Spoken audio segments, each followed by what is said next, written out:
തിരുവാഭരണ വിഭൂഷിതനായ അയ്യപ്പനെ കാണാൻ സന്നിധാനത്തേക്ക് ഭക്തജന പ്രവാഹം തുടരുകയാണ്. ഇന്നലെ മാത്രം മലചവിട്ടിയത് 70,000-ഓളം തീർത്ഥാടകരാണ്. നാളെ വരെ തിരുവാഭരണങ്ങൾ അണിഞ്ഞുകൊണ്ടുള്ള ദർശനം സാധ്യമാകും. ആനന്ദ് പുതൂർ തയ്യാറാക്കിയ റിപ്പോർട്ടിലേക്ക്.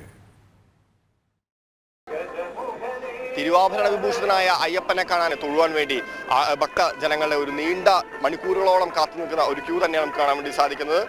കഴിഞ്ഞ ദിവസം സ്പോട്ട് ബുക്കിംഗ് അടക്കമുള്ള സംവിധാനങ്ങൾ വീണ്ടും പുനഃസ്ഥാപിച്ചിരുന്നു.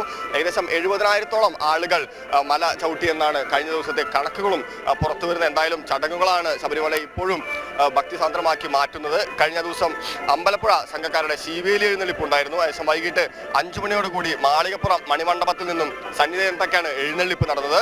മണിമണ്ഡപത്തിൽ നിന്നും മാളികപ്പുറം മേൽശാന്തി പൂജിച്ച് നൽകിയ തിടമ്പ് ജീവകയിൽ എഴുന്നള്ളിച്ച് വാദ്യമേളങ്ങളുടെ അകമ്പടിയോടുകൂടി തന്നെയായിരുന്നു എഴുന്നള്ളത്ത്. പന്തളത്ത് നിന്നും തിരുവാഭരണത്തോടൊപ്പം വന്ന കൊടിക്കുറ ഈ തിടമ്പിനൊപ്പം എഴുന്നള്ളിച്ചിരുന്നു. സ്വാമിമാരും മാളികപ്പുറങ്ങളും കർപ്പൂര താലവും എന്തി എഴുന്നള്ളത്തിൽ പങ്കെടുത്തു.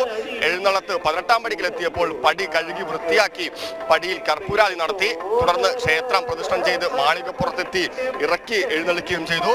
മാളികപ്പുറത്തു നിന്നും തിരികെ എത്തി തിരുവാഭരണം ചാർത്തിയ അയ്യപ്പ വിഗ്രഹം ദർശിച്ച് വരിയിൽ എത്തി കർപ്പൂരാഴി പൂജ നടത്തിയതോടെ 10 നാൾ നീളുന്ന അമ്പലപ്പുഴ സംഘത്തിന് ശബരിമല തീർത്ഥാടനത്തിനും സമാപനമായി. ഇത് വളരെ ഭക്തിസാന്ദ്രമായിട്ടുള്ള ഒരു അന്തരീക്ഷത്തിന് തന്നെയാണ് ഇത് സാക്ഷ്യം വഹിച്ചത്.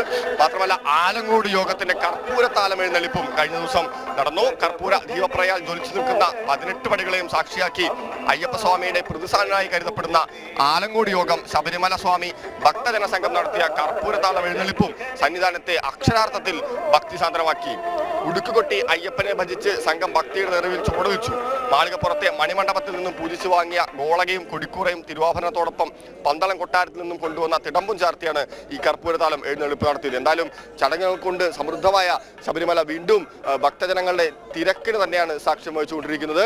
ഇന്നും തിരക്ക് വർദ്ധിക്കുന്ന ഒരു സാഹചര്യം തന്നെയാണ് നമുക്ക് കാണാൻ വേണ്ടി സാധിക്കുന്നത്. എന്തായാലും 70,000 ശബരിമല മകരവിളക്കിന് വേണ്ടി നട തുറന്നത് മുതൽ ആ ഒരു ഭക്തജന തിരക്ക് നമുക്ക് കാണാനും സാധിക്കുന്നുണ്ട്.